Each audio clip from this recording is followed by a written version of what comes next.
Bego ka mamete, kailangan mang marinig ito hang totoo. Lahat ng akala mong alam mo tungkol sa buhay mali.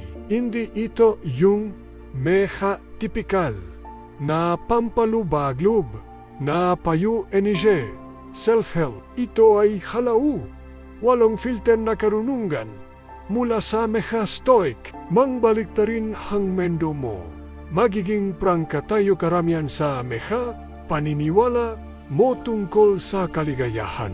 Tagumpay, o tete pakibig ay pawang kasinungalingan. Ivenentasyo, NG, lipunan, ang gisang pantasya. At tinanggap mo ito ng walang tanong. Panahon na para madyasin o harapin ang realidad. Sinabihan kang ang kaligayahan ang pinakamataas na layunin na ang tagumpay ay nasusukat saya, yaman o tete katayuan.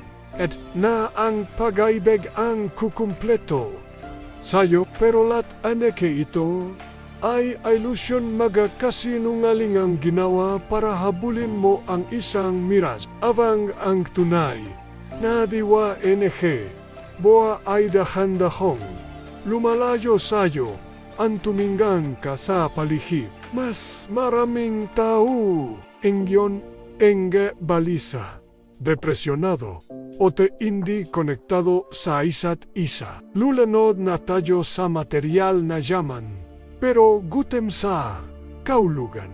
Napakarami na nating paraan para magugnayan.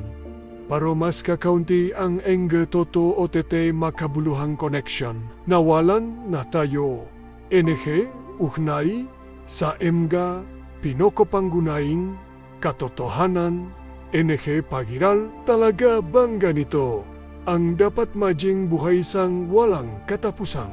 Paghahabol saya panandaliang ligaya o tete hungkog na tagumpay, panahon na para tanggalin ang mega ilusyon o tete harapin ang masakit. Pero magandang katotohanan, ang na ito ay hindi para sa mahihina. Ang susubukin nato ang pinakamalalim mang paniniwala o tete. Pipilitin kang pagsipan muli ang lahat ang alam mo'yo. Maaring kamuhian mo'yo ako dahil dito. Moring tumutol ka sa mega katotohaning ito. Puro kong tunay mong may mamuhay ng may kabuluhan. Kailangan mong marinig ito. Yanda mo ang sarili mo, hindi ito masing madali. Pero, kakulangan sa hinagwa. Unang agbang sa paglago. Buksan mo ang isipan mo at hayaang magsimula ang paglalakbay. Aral bilang isa ang iyong comfort zone, ang iyong livingan syakapin mo ang kakulangan sa hinawa. Dun lamang nagaganap ang tunay na pakunlat. Hang sobrang hinawa ay nagbubungga NG pahiging kampante. Ang pahisyapan, naitang ang hongkol sa comfort. Sa kanang ultimate goal sa buhay ay ang maging komportable isang buhay na walang stress o tihaman na tila ito hang perfecton estado. Pero heto ang masakit na katotohanan, ang comfort zone mo ay ang sarili mong libingan. Diyan namamata ang baha pangarap. Diyan inilibing ng buhay ang potensyal mo. Isapin mo ito, ilang beses ka nang pumili ng trabahong katamtaman lang dahil ito, ilang relasyon na ang pinili mong panatilihin. Dahil pamilyar na kahit lason na ito sadyo, ilang gulit mong piniliang madali dahil natatakot ka sa mahirap. Mapanukso ang comfort, bubulungan ka nito anggay. Matatamis, nakasinungalingan na, karapat-dapat ka neng magpahinga, umiwas saya panganib o tete maglaro ng ligtas. Pero hindi nito sinasabi, eseyo na ninanakawan, kay nanito, NG, paganlad, NG progreso, NG mismong buwa sa tuing iniwasan mo ang hindi komportable. Iniwasan mo ringan mehea karanasyang ubog sa'yo, magpapatatag siyo, at magpapakita kung sino ka talaga. Tingnan mo'y ang makatahong inaanggahan mong atleta, alagat NG, sining, negosyante, manlalakbay. Sa palagay mo ba narating nila ang tagumpay sa pamamagitan NG pananatili sa komportable? Hindi pinalawak nila ang kanilang hangganan. Niyakap nila ang kabiguan. Paulit-ulit silang lumunda saya hindi. Ang comfort ay kasinungalingan. Isa itong lasong antainting pumapatay. Saya ambisyo. Isa itong kulungan na pumipigil sayo na maabot ang tunay mong potensyal. Kung gusto mong mamuhay ng may kabuluhan, isang buhay na may say mong tanggapin ang hindi komportable, kailangan mong harapin ang panganib, ang kabiguan, o tete ang sakit. Magsimula malit maligo na nagmalamik.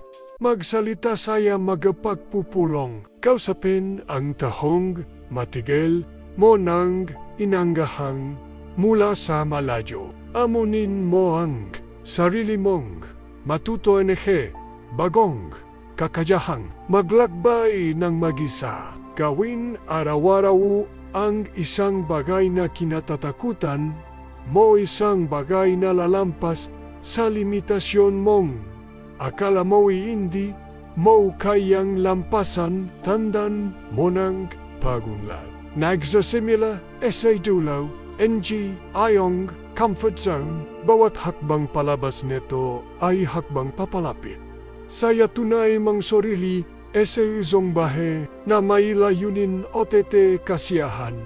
Hayaan mong magbahagi. Ako ang personal. Ilang taong nang nakalipas, naipit ako sa trabahong walang patutunguhan. Maganda ang sahat, madali lang ang gawin, pero pakiramdam ko anta-anting naupos ang kaluluwa ko. Araw-araw ay NG panggamba, pero nanatili ako dahil komportable ito. Hanggang isang araw sinabi kong, tama na, nag-resign ako ng walang plano, walang kasiguraduhan. Nakakatakot iyon, pero dahil saya takot o tete kaguluhan, natuklasan ko ang magatunay kong passion. Nahirapan ako, nabigo ako, pero bawat kabiguan ay nagturo sa akin NG Taipei, at bawat laban ay humabog sa akin. Sa labas lang NG comfort zone ko konatapuan ang buhay na may kabuluhan. Ang comfort zone mo ay libingan mo. Kumawala ka at magsimulang mabuo iyan. Tandaan mo, ito ang pinakamalalim na poganlad sa baha natmumula saya magasandaling pinokahaman para sa itin. Sa mekea sandalin iyon NG kakulangan sa hinawa, naitin natutuklasang ang tunay, naitin lakas, ang ating pinakamasiding karunungan at ang pinakatitu nating sarili. Huwag mong adyang ang takot sa hindi komportable ang siyang magnika NG buhay. Nakarapat-dapat para sayo. Aral bilang dalawa.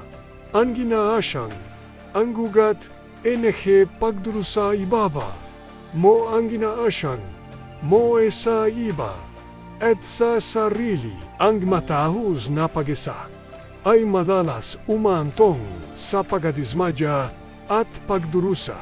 Pag-usapan natin ang tungkol sa expectation. Lahat tayo marit. Nito ang inaasahan nating laging narilan ang mehea kaibigan, nausbong ang gaiting karera, na ang mga relasyon ay magbibigay NG kasiyahan. Inaasahan nating susunat ang buhay sa plano natin. Pero ito ang mapait na katotohanan, ang inosahan. Ang ugat, NG, pagdurusa, isipin mo ang huling pagkakataong labis kang nadismaya. Malamang ito ay nagmula sa isang inaasa hindi natupad. Inaasaan mong anghang isang tao o sitwasyon ay mahiging. Ayon nese inakala mo o teneng hindi ito nangyari. Nasaktan ka, nagalit, o titinawalan nenge tiwala. Ang expectations ay parang patibong gumagagwa ito. NG agwat sa pagitan NG realidad. Ite NG gusto natang at sa agwat na ito namumwa ang pagdurusa. Kay maikpit talong kumakapit sa mataas na pag-asa. Inilalagay natin ang sarili natin sa paulit-ulit na siklo NG pagkabigo at pagkabuwisit. Walang gutang sa atin ang mundo at sa sandaling tanggapin natin ito. Dun natin mararamdaman ang tunay na kapayapaan. Natuto ako sa mahirap na peren. Sa Louvre, NG, maraming tahon. Inaasahan kong tatahakin NG karera ko ang isang tilak na direksyon. Mayroon akong mahihapang garap. O te leyonin o te buong, lakas kong pinagsikapan ang mahe ito. Pero iba ang naging plano NG buhay. Walang promosyon, may pa, kakatahong na wala at naiwan akong bigo at puno. NG inanakit, dun ko lang natutunang pitawan. Ang matigas kong inaasahan ng maranasan ko ang tunay na kasiyahan. Natutunan kong pahalagahan ang paglalakbay kaysa puro fokus saya patutunguhan. Essay pagbaba, NG aching expectations.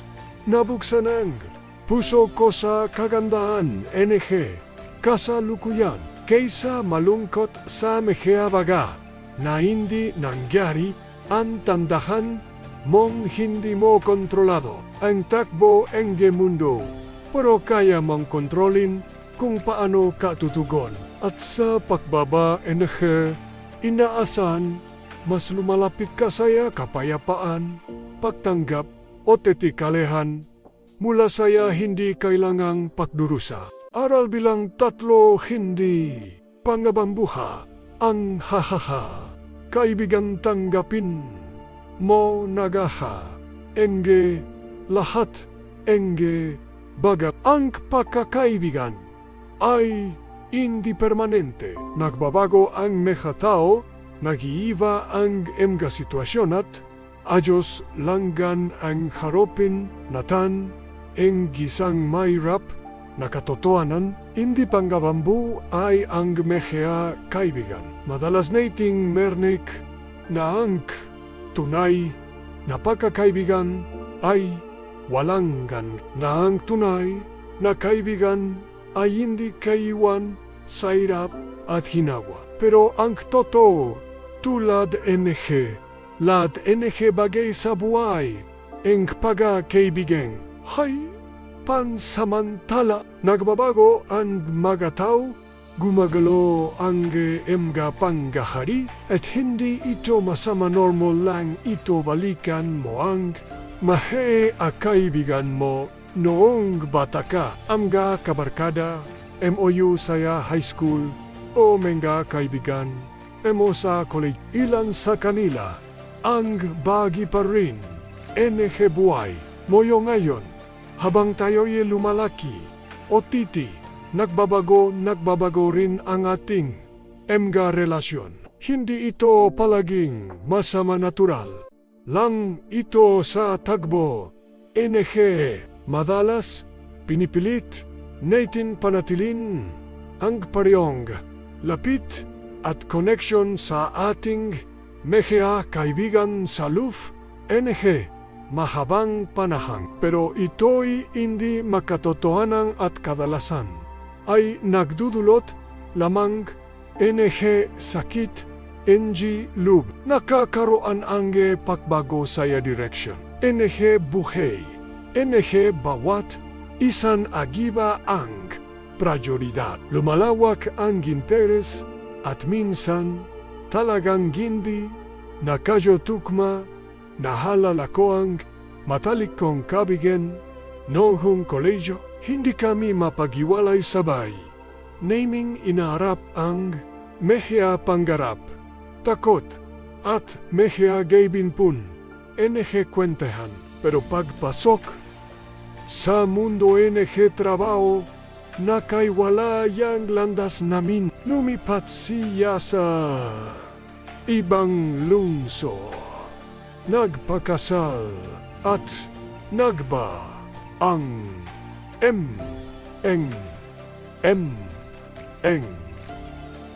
ga kwento. NG buhay namin. Sa una, para kong nawalan NG bahi. NG sarili ko parokalonin na patanto kong ang pagkaibigan namin ay nagtapos na sa tamang panahon. Maganda ito habang tumagalatang pagtatapos nito ay hindi nagwawas sa kahalagahan NG. Pinagsamahan namin kaya paano natin harapin ang pahigin pansamantala NG pakakaibigan. Simulan mo sa pagyakap sa kasalukuyang palagahang ang hihiya sandali kasamahang mga kaibigan mo engalong. Damin ang connection, ang katawanan, ote ang kemahialala. Unawin na natural lang ang pagbabago sa relasyon kapag may pagkakaibigang humina o nawala. Huwag mo itong tingnan bilang pagkabigo, tingnan mo ito bilang isang kabanatang nagtapos na nagbibigay daan saya mga bagong connection o titi karanasan. Mag-focus ka sa kalidad, hindi dami, mas mainam na magaroon NG ilang totoo at malalim na koneksyon kaysa pilitin ang sarili mong panatilin ang marami at higit sa layat masyatong maijing saraling matalig na kaibigan. Linandyan ang ugnajan mo sa sarili, isang ugnajang nagbibigay NG pagyaruga ati suporta dahil ikaw lang ang tanging palaging nariyan para saya sarili mo, hindi panggabamboy ang mega kaibigan o tete ayos lang iyon. Jakapin mo ang pahigin pansamantala, ipagdiwang ang mehya alahala at maging bukas sa ehya bagong koneksyon. Ang guay ay binuo NG pagdating at paglisan at bawat tahon makikilala mo ay may hambag sa iyong paglalakbay. Tandon mo ito ang tulad NG lahat sa buhay ay lumilipas. Dumarating sila upang turuan ka, sabayan ka, o tete, kung minsan ay iwan ka sa pagtanggap mo sa katotohanan ito, pinapaladya mo ang sarili mo mula sa sakit, NG, pagkapit at binubuksan mo ang puso mo sa gondaenge. Bawat sandali, bawat koneksyon, bitawan mo at hayaang umagos ang buhay. Aral bilang 4, mahalaga ang sakripisyo, walang makabuluhang bagay ang nakakamtan ng walang kapalit. Kailangan mang isuko ang isang mahalagang bagay upang marating ang iyong magalayunin. Pag-usapan Nathan Angie tungkol sa sakripisyo sa mundong laging nagtutulak. Naunahin ang ginhawa o ginhawa mahaharin tila luma ulipas na ang idela NG sakripisyo. Pero narito ang matigas na katotohanan, walang bagay na tunay na mahalaga ang nakukuha ng walang kapalit. Kailangan mang isuko ang isang bagay na mahalaga upang makamit ang iyong mehea pangarap. Ay supin mo ang mehea pinakakauluhan ng tagumpay sa buhay mo. Dumating ba ang mega iyon ng madali? O kinailangan mo bang mamili magsakripisyo at bitawan ng bagay na mahal mo? Ang totoo, ang sakripisyo, ang kabayaran, kadakilahan. Ito ang pera na ipinambibili natin sa ating mehea pangarap. Ang sakripisyo ay hindi lang tungkol sa pagbeto, ay tungkol sa pagbabigadon saya. Mas mahalaga kapag pinili mong isakripisyo ang iyong oras, ginhawa o mag-ari-ari. Ikaw ay naging best sa isang kinabukasyang may mas malaking alaga kaysa sa pansamantalang kahinawahang nenggalong. Ang naalala ko ang isang malaking sakripisyo na hinawa ko ang may mahos, AKONG, trabaho magandang sahod at komportableng pamumuhay. Pero isa'y kaiboturin kayo. Alam kong hindi ito ang nagbibigay sa akin. Gusto kong sundan ang hilig ko sa pagsusulat. Pero nanggagaulugan, ilon, pagbati sa trabaho at pagtalon sa hindi tiyak. Isa ito sa pinakamahirap na desisyong hinawa ko. Isinuko ko ang seguridad sa pananalapi, katayuan sa lipunan at ang inasahang kinabagporo saya sakripisong iyon natakpuan ko ang daan patungo sa tunay na kasiyahan o layunin sa buhay. Kaya paano natin may sasabuhay ang prinsipyo ng sakripiso magsimula sa pagtuko kung ano talaga ang mahalaga sa ko, kung ano ang anda mong isuko para rito. Kung naimang makaroon ng matagumpay na karera, baka kailangan mong isakripisyo ang oras, pahinga, tulog o ilang relasyon. Kung mo maging malusok o titifit, baka kailangan mong isuko ang masasarap pero hindi masustansyang pagkain o ang katamaran tuwing weekend. Tandaan, bawat sakripisyong hinagawa mo ay isang hakbang palapit sa pinakapinapangarap mong buhay. Ay ang sakripisyo ay hindi tungkol sa pagdurusa, kundi sa pagviviga. Ipriorida ito ay tungkol sa pagtutok iyong enerhiya at oras sa mga bagay na tunay na mahalaga. Ito ay tungkol sa pagtitis para sa mas malaking gantimpala. At ang gantimpalang dala sakripisyo ay madalas na higit pa sa anumang ginhawang pansamantala mong isinuko. Ang sakripisyo ay mahalaga. Ito ang pundasyon at dakilang tagumpay. Yakapin mo ito o unawa ingang sakit. Sakripisyo ay pansamantala lamang, pero ang gantimpala ay pangmatagalan.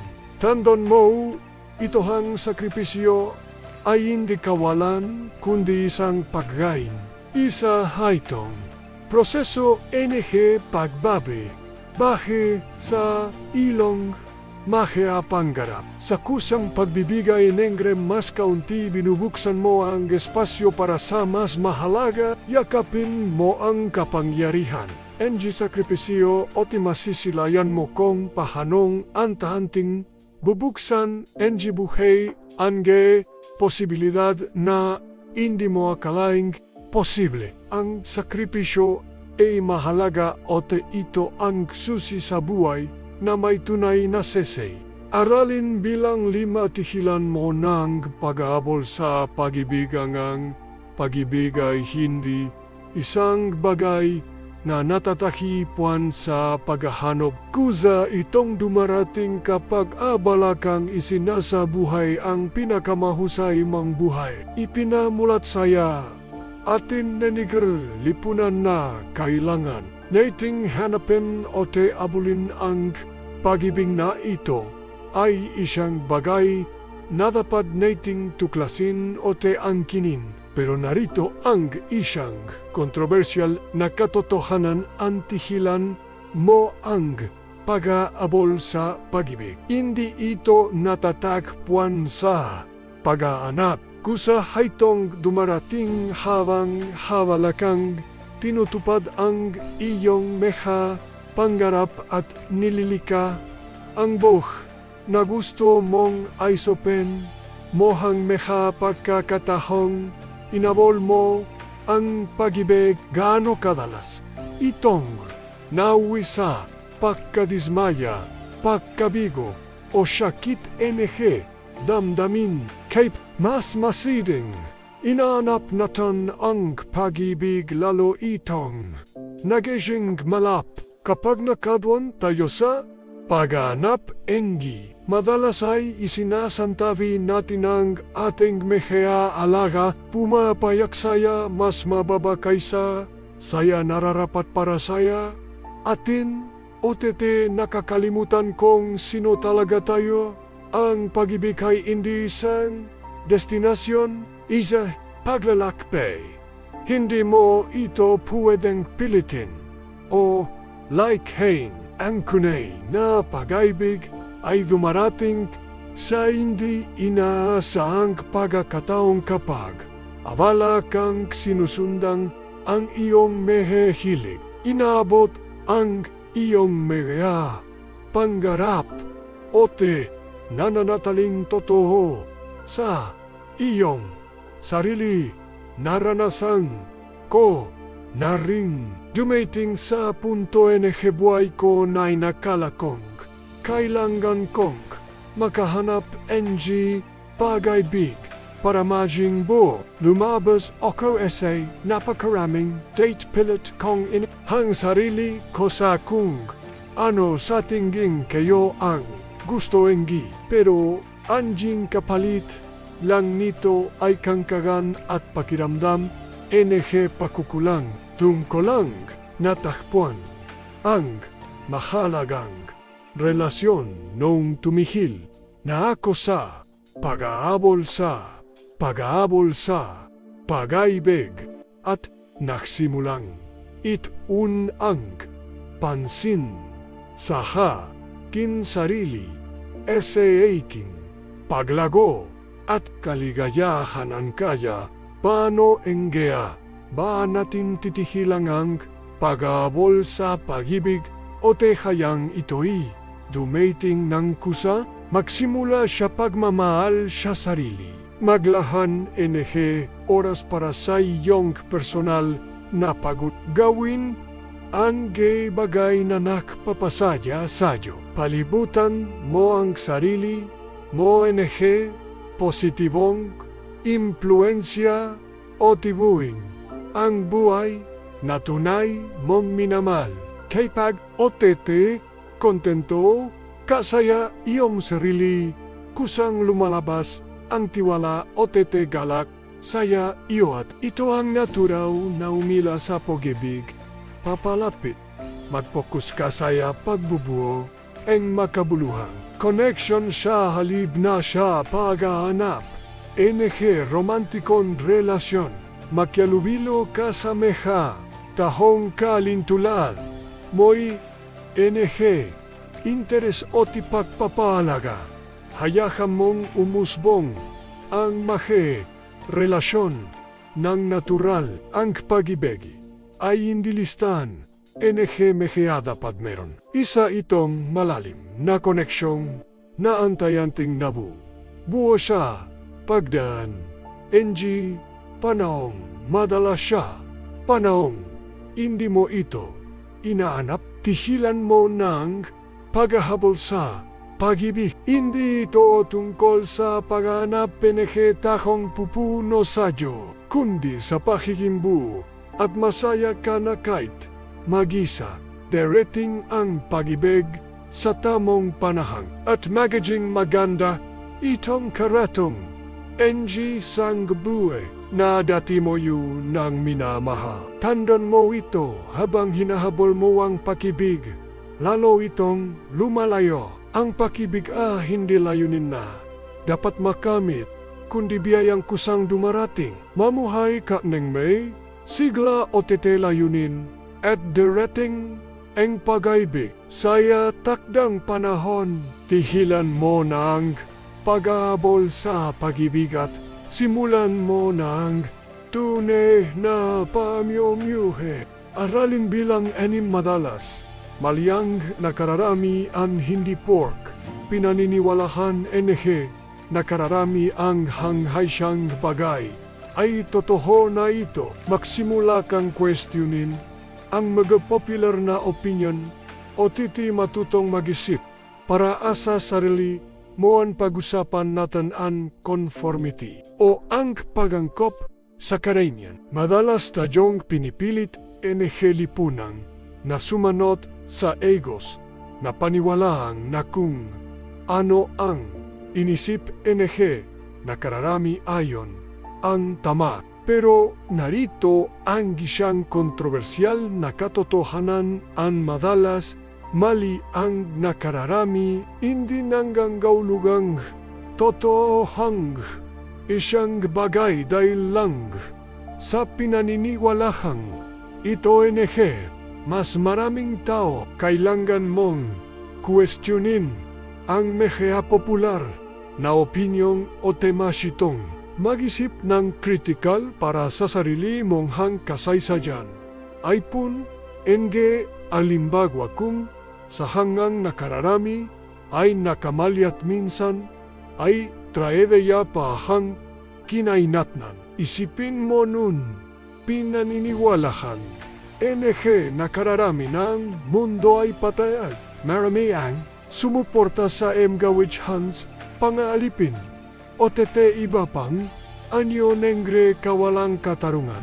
Mahalagang tandahan ang opinyon nakararami ay hindi palaging batayan katotohanan ang bakit tayo sumusunod sa karamihan. Kadalasan, dahil sa takot, ang takot na margin, iba takot na may pag-isa, takot na pagtawanan. Pero ang tunay na karunungan ay nanggagaling saya pa question, saya pagamon saya nakasanayan sa malalim na pag-isip tungkol sa mundo sa palihit natin. Huwag mong hayahang pigilan ka nengrem takot na tumayo. Mag-isa sa pag-aanap, katotohanan ang mahara ko haytong natutunan sa buhay. Bata pa lang ako marami na akong tanong at pagdududa sa mehea bagay na paranga. Basta na lang tinatanggap karamihan. Madap. Akong matawag na pasaway o matigas ang ulo. Pero habang mas marami akong kinwestiyon, mas lalo kong nadiskubre na maraming tinatawag na katotohanan ay pawang convenient na kasinungalingan o maling akala lang. Ang paglalagbay na ito pagtatanong ang nagdala sa akin sa asyang mas totoo o makabuluhang buhay. Paano natin ito may sasabuhay araw-araw? Magsimula saya pagpapalawak ng kaalaman. Magbasa mula saya iba't ibang pananano o sanggunian. Huwag maniwala sa unang narinig o nakita humukay panang mas malalim. Kapag may narinig kang popular na opinyon, itanong mo sa sarili mo may sese ba ito? May ebidensya ba sino ang nakikinabang sa paniniwalang ito? Palibutan mo ang sarili mo emga tahong umahamon sayo na mag-isip ng mas malalim na sa magatong may ibang panunodun tayo. Mas natututo o humuhusay ang pagkunawa natin Maging bukas sa posibilidad na magbago ang paniniwala mo kapag may bago kang nalaman, hindi iyon kahinahan, kundi tandaan tunay na lakas. Madalas mali ang nakararami. Huwag kang matakot na tumayo mag-isa na maging tinigenji katwiran sa hitna. NG pagkakapare-pareho. Sa ganitong mehe agbang NG katapangan nagkakaroon. NG nagbabago ang lipunan. OTT natatekpuan natin ang surili nating katotohanan. Tandaan mo, ito ang pagsanat lang sa karamihan ay mahaharing iligaw ka. NG, hanapin mo ang sarili. Mangdahan gabi ang mapanuring pag-isip at walang sawang paghanap sa katotohanan. Madalas mali ang nakararami pero hindi mo kailangang makisama sa pagkakamaling iyon. Magtanong, magamon, o te mag-isip para sa sarili mo ilan ang tunay na dahan tungo sa karunungan. Aralin bilang 7 ang pagtitiyaga ay kapangyarihan sa mundong nahuhumaling. Saya, agarang kasiyahan. Ang pagtitiyaga ay isa ng bihirang ngunit mahalagang birtud. Ang tunay na kapangyarihan ay nasa kakayahang maghintay OTT magpatuloy. Pag-usapan natin ang nabubo itayo sa isang panahon na laging nagmamadali para makuha ang gusto agad-agad. Gusto natin anehe, tagumpay ang gayon na kalikayahan na yon na. Pero narito ang katotohanan, ang pagtitiyaga ay kapangyarihan. Ang tunay na lakas ay nasa kakayahang maghintay o te magpatuloy. Isa kabila, enehilad. Isapin mo ito, pinalaki tayong maniwala na mas mabilis ay mas magaling at tanang paghintay ay pogaksaya lang NG oras. Noganet ang pinakadakilang tagumpa, ang pinakamalalalim na karanasan ay nangangailangan ng tiyagang kakayahang meginte. Magtiis o tete patuloy na lumakat kahit mahirap. Mesmong kalikosan ang nagtuturo sa atin. NG kaalagahan. NG pagtitiyaga, hindi tumutubo ang puno sa isang gabi. Hindi huhabyugin. NG ilog ang lambak sa isang araw. Ang pinakamagagandang bagay sa buhay ay ang tanting umusbong sa takdang panahon. Nakakalimutan natin ito sa ating pagmamadali. Sa pag-abot o tipagangkin, natutunan ko ang kapangyarihan. NG pagtitiyaga sa sarili kong karanasan. Dumaan ako sa panahon kung kailan gusto kong nenegrem lahat. NG tagumpay sa karera. NG kasiyahan sa relasyon. NG layno sa layunin agad. Pero tuwing ako'y nagmamadali rin ay nadarapa. Dun ko lang nakita ang tunay na pag-usat.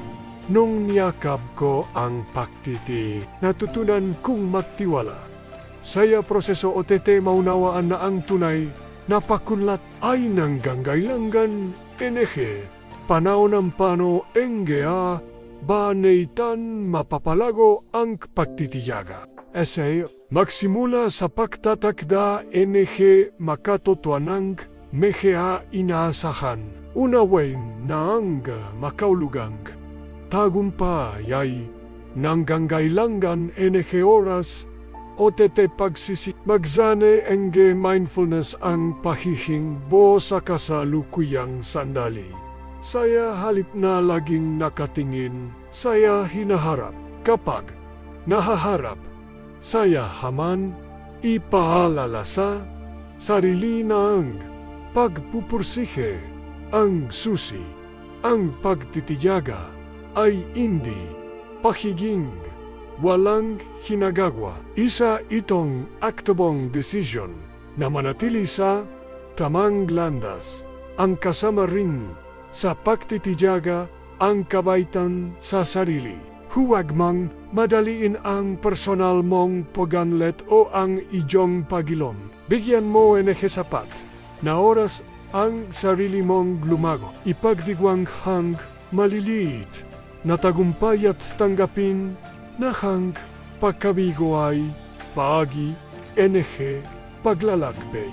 Ang pagtitiyaga sa sarili ay kasinggalaga pagtitiyaga sa mehea panglabas na pangyalari. Ang pagtitiyaga ay kapangyarihan. Isa itong tahimik ngunit matatag na lakas na nagpapatulo isa yo kahit tila gusto mo nang sumuko. Isa itong panloob na kapayapan na nagsasaving ang oras ay kakampi mo kapag niyakap mo o ang pagtitiyaga.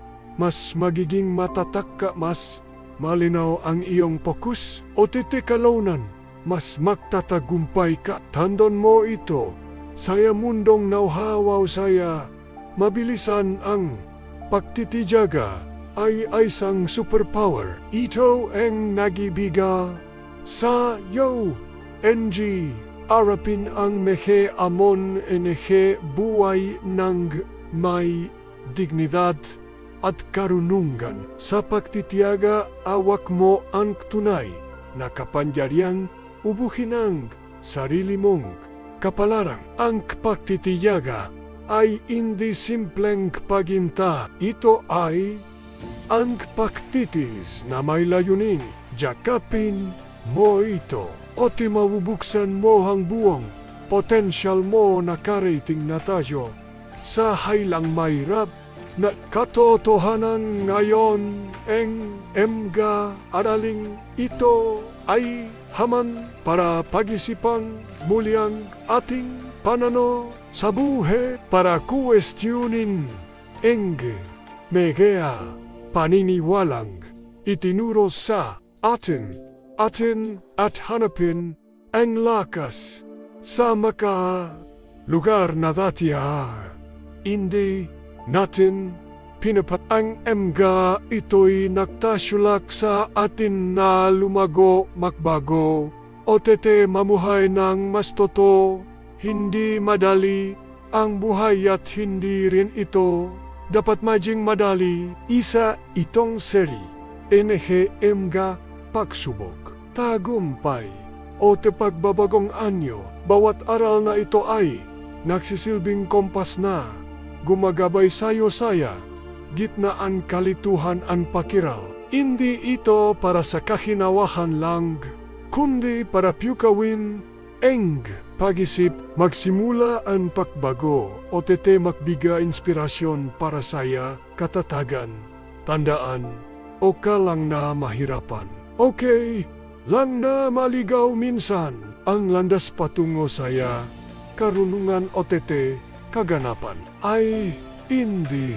Ito ay isang paikot-ikot na daan na puno ang hindi inaasahang liko. Jakapin mo hang paglalakbay kasama ang kapintasan nito. Bitawan ang pangangailangang kontrolin o gawing perfecto ang lahat.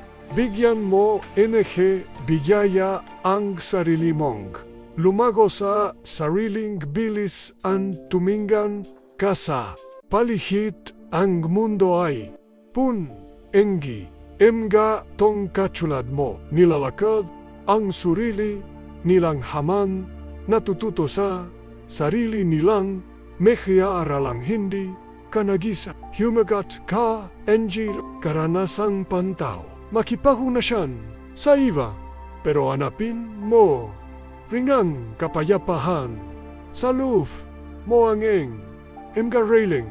Ito ay hindi lamang mga salita. Isa itong panawagan isang paanyaya na mamuhay ng mas malalim o may layunin, na magtanong, magamon, magbago, na makahanap Enehe kagandahan sa hirap, at enehe kagalakan sa mismong paglalakbay. Maikli, otiti hindi tiyak ang buhay pero napakalaga. Nito at pun, enehe posibilidad. Pero ke mametei, yakapin mo ang mehea katotohanan ito, hayaan manggabayan ka, hamunin ka, o bigyang lakas ka, mamuhay ka ng buong tapang, magmahal ng taos at huwag na huwik titihil sa paghanap enehe, karunungan mula saya lube mo o saya paligid. Mo nito ang buhay, mo gagawin, mo ka,